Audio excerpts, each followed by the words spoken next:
Xin kính chào ông bà, cô chú bác, các anh chị và các bạn. Hôm nay thì gia đình em sẽ đi tham quan công viên Sở Thú Monarto. Thì ở đây là công viên ở thành phố Nam Úc. Và công viên này thì rất là rộng lớn luôn.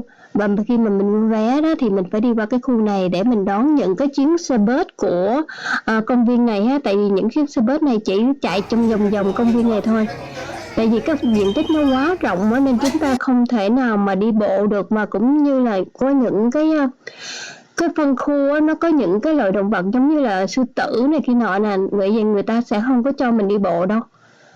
Có những cái trạm đến mình có quyền ngừng lại, nhưng mà những cái trạm đó thì là nó có những cái động vật rất là an toàn á, có nghĩa là nó không có làm gây hại cho mình được á, hoặc là nó nằm trong chuồng này kia nọ đó thì người ta sẽ cho mình xuống. Chứ mình không có được đến đứng gần giống như mấy con nguy hiểm sư tử này kia nọ ha. Mình hoàn toàn là ngồi trên xe bus và nhìn qua kiến để ngắm cảnh thôi, ngắm thú. Thì trên mỗi chiếc xe bus như vậy đó thì sẽ có những gọi là những cái nhân viên của họ, và sẽ luôn tôi nói về giống như lịch sử hoặc là giới thiệu những động vật ở trong đây. Và đến những cái khu nào thì có những cái loài động vật nào thì người ta sẽ nói cho mình biết á. Có những trạm á, thì mình có thể đi xuống mà mình đi bộ vòng vòng để mình coi, rồi hồi vài phút sau á, mình chờ những cái chuyến xe bus đó ở trong đây nó chạy vòng vòng á, cứ vòng vòng dài với chừng 15 phút gì đó thì sẽ có một chuyến hả.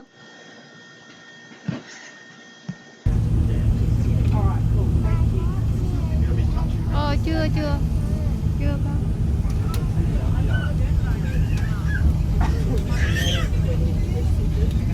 Census said there's sufficient numbers in the wild for them to be reclassified and are now considered critically endangered. They are found on the fringe of the Sahara Desert, and all of their adaptations are around conserving water. They don't need anything other than the early morning dews or the vegetation they eat. They can use those horns to defend themselves against lions, and the ancient Egyptians revered them so much they had jewels around their neck. In the outpost is a stop where you'll see meerkats also. Ooh. It's an emu. Ê xì đi thì thấy không? Đi xì thấy không? Nó chạy rồi, nó chạy mất tiêu rồi, nó thấy đông người quá nó sợ nó chạy mất tiêu.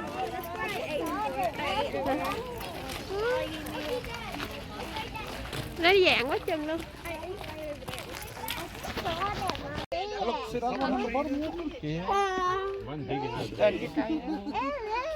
Nó đó.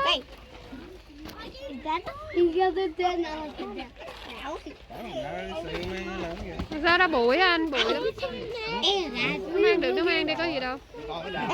Nó đào có lỗ.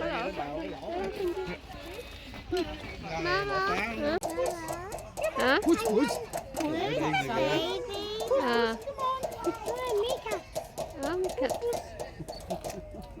Hey, move.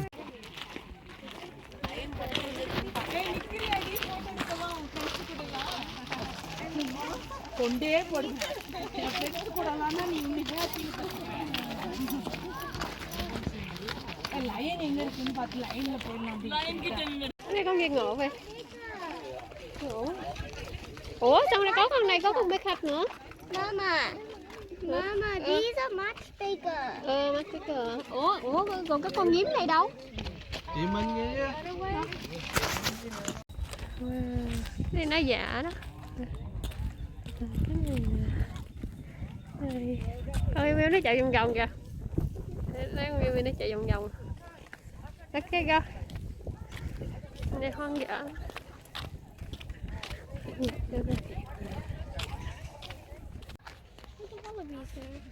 Mà không thấy, mấy con thấy không? Thấy không? Dụ đó. Người ta phải đi vô trong đó người ta mới thấy được.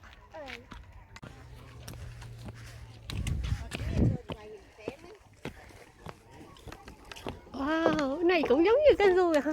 Nó đang ngồi trên đó nó chơi kìa. Đó, đang ngồi lên đó nó chơi đó. Kìa, hai đứa nó đang chơi kìa, nó bắt chí cho nhau kìa, giờ 3 đứa luôn, 4 đứa luôn. 4-5 đứa. Ây da. Yeah, oh, right. Oh, no, there's a little one. Đâu đâu rồi đi đâu anh. Con ngon nó nằm đó em thấy. Nó đang ăn trái cây hả? Đằng kia 4-5 con ăn cái kia kìa. Còn ông này ổng đang ăn cái này nè. Hello. Hello anh đẹp trai. Dạ. Còn ổng ăn nhàn nhã ghê luôn không?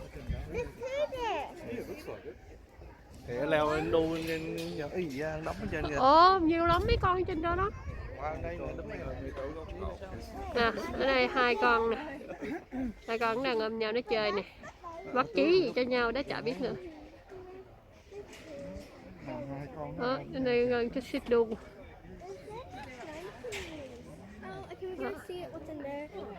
Đang chơi trên đó.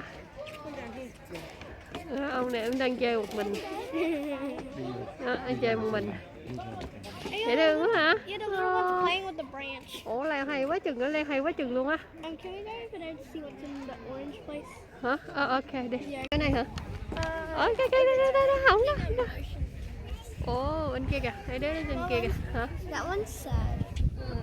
Nó chơi con mình nó không ai chơi nó đó. Đúng không? Không có ai chơi nó buồn hiu, mặt nó buồn hiu nè.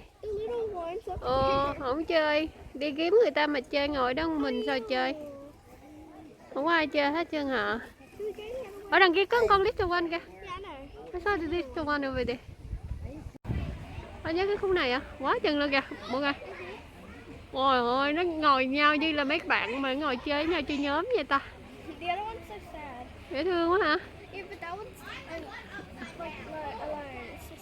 Cái ông này ổng ngồi ở đây nè. Đó, ổng ngồi ở đây một mình, ổng không biết ổng làm gì, ổng buồn hiu.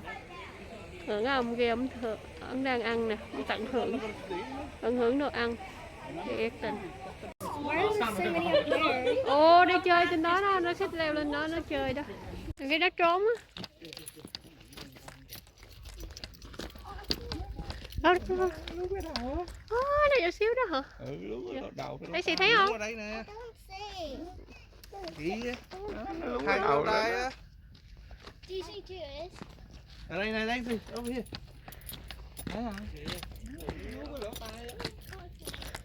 Đây chị thấy chưa? Bị thấy chưa?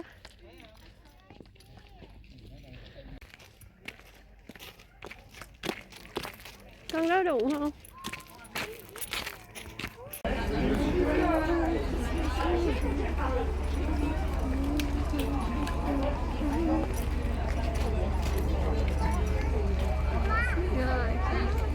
A bit of a mixture of white and black. Both of them are in trouble. So you can see he's...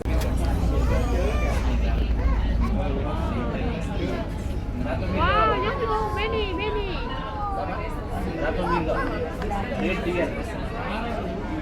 So over on the right you can see the does in the herd, but straight ahead of us and just meandering across because Quá trời luôn kìa, sao bên này đi chị thấy không? What they can do and where they can go. Đâu, quay. So his antlers fell off in September last year. By Christmas, part of the reason for that is that we don't need any more deer inside. In here we have 2 really ancient breeds of animals. The ones you can see straight away on the right hand side are the Jabolski horses or the Mongol sometime. So this is a perfect view. You can see the Jabolski horse has an upright mane and it has no little forelock, that hairy little bit that usually hangs down between the ears. But what you can't see is that they have a good old big in there to get something out to eat. That's part of the reason trees over here. I'm not quite sure why, but it might be something for them to have a bit of an adventure. So you might see we have our big bull at the back end. You just see his great big head.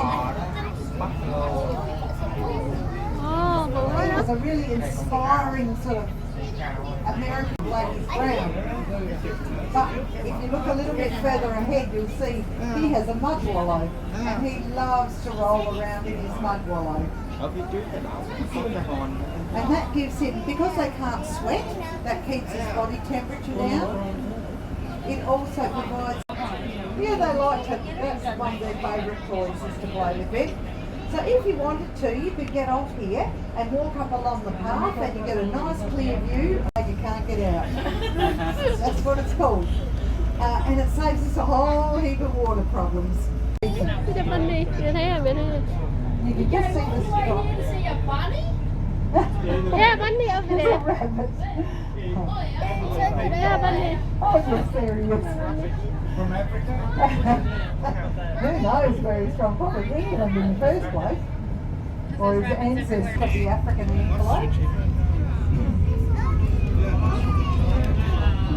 And you can see her at the feed station over here. Ba đây nè. Wow. So, this is our bull eland who's fathered 2 little calves this year and about 7 last year. Nó nhìn kìa mày, nó nhìn kìa mày. It's a really Các bà email có đặt bà email bà đứng đây nữa nè. Roost the bull. Wow. And then have a look, what are Dễ they thương quá hả? looking at over there? The giraffe has excellent eyesight, so if they're looking, there must be something over there that they're looking at. Kangaroos coming out of the woods, are they?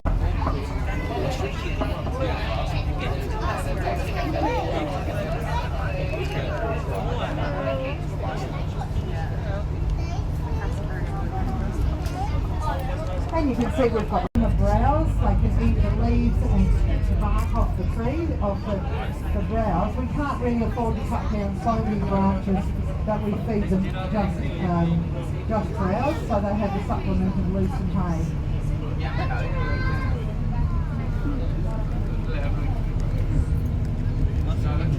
So if one of those giraffes was standing over here right by the bus, you wouldn't be able to see their heads. So at the moment is because we've had the new eland born.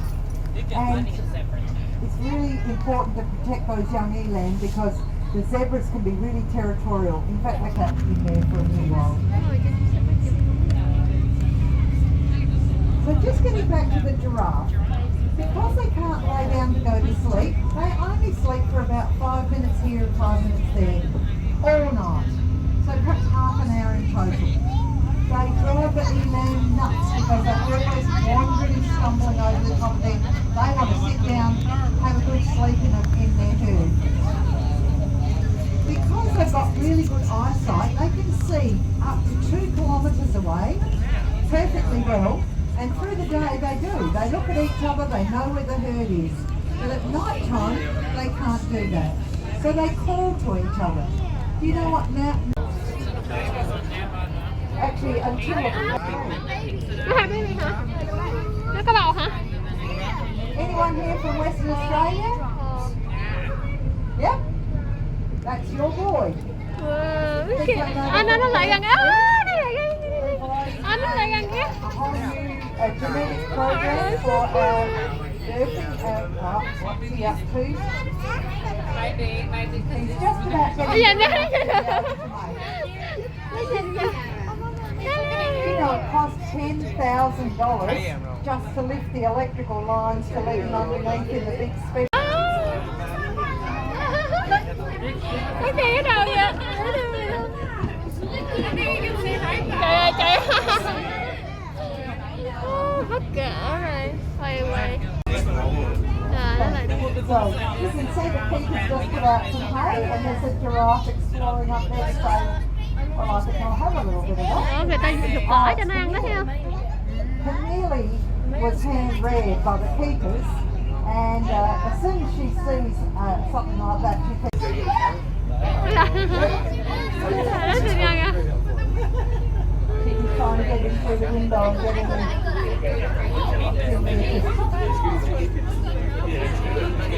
On the far right-hand side, so we think that he looks like he's going to be a boy now. To start with, he was the same colour as his mum. The old dairy and old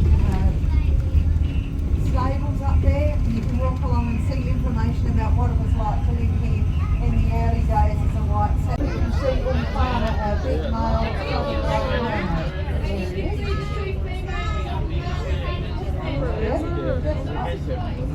Bự quá chừng luôn rồi. So if you wanted to get off here, you can Nó bự như con voi vậy á. there's a really good view of the 2 females up there and Umfana down here. Radio, come on in, my friend. Welcome aboard.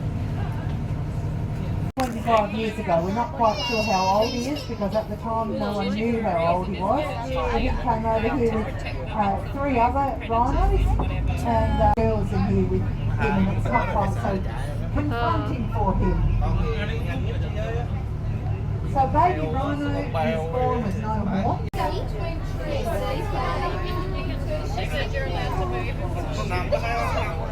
Nè, hai con nào trước mặt ba nè. The one at the front is having a little chew on something. The one at the back is quite happy with just what.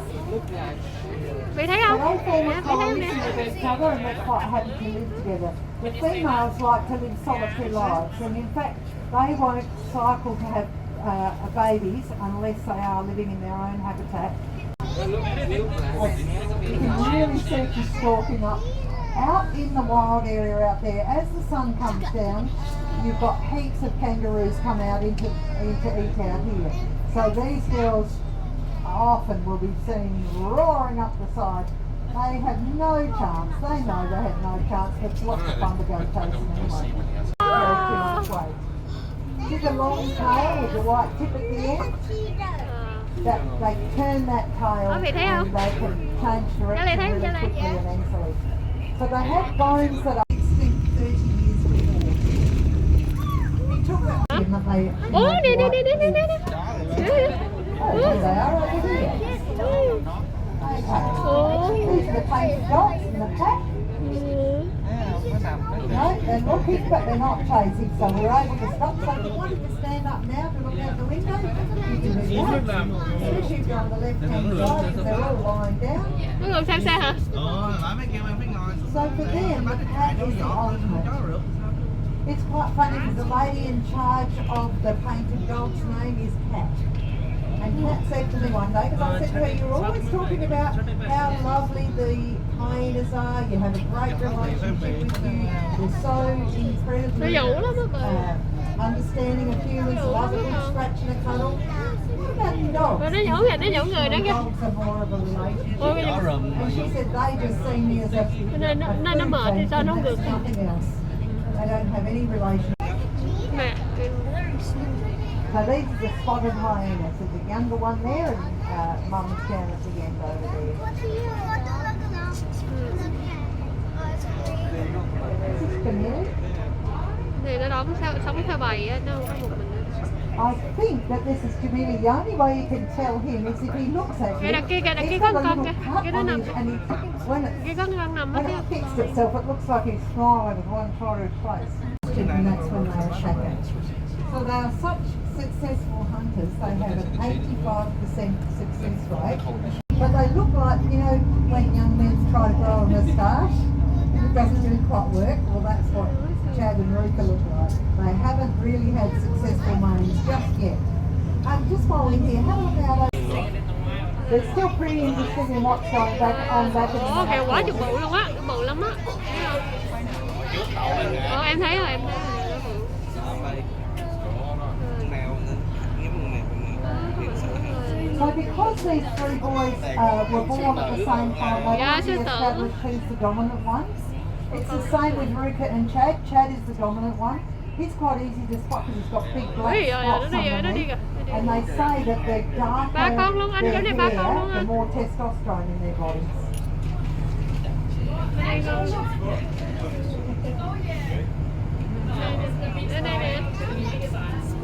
So they mark their territory often with a big weed.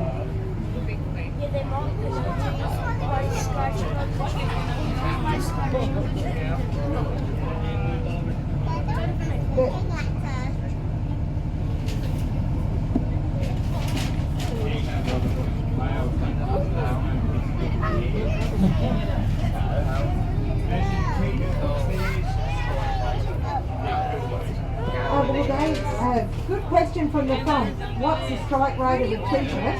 I'm probably going to have to Google it tonight, but they are females, hunt by themselves. The males hunt in a coalition, so they have a better strike rate. The females are very efficient killers because they can run so fast. This is just recently. And so thanks for listening. Và bây giờ là đi dạo cũng đã rất là lâu rồi, đi hết xuống một chuyến như một cái vòng tròn của nó luôn rồi. Và mọi người đều đói bụng á, nên đi đến cái chỗ giống như chỗ bán đồ ăn của cái công viên này luôn á. Nhưng mà thực sự mà nói thì cái chỗ này thì chỉ có bán những cái món giống như là khoai tây chiên, nói chung là những món của Tây là nhiều ha. Nếu mà bạn muốn thích ăn giống như món châu Á thì trong đây sẽ không có đâu. Mình có như là cà rem, ice cream nè, cà rem nè, rồi mấy cái bịch chip này kia nọ đó, khoai tây chiên đó. Thì như vậy thôi.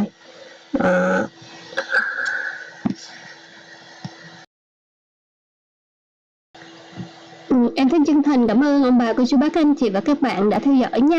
Em xin kính chúc mọi người luôn luôn vui vẻ, nhiều sức khỏe và gặp nhiều may mắn trong cuộc sống ha. Em xin bye bye.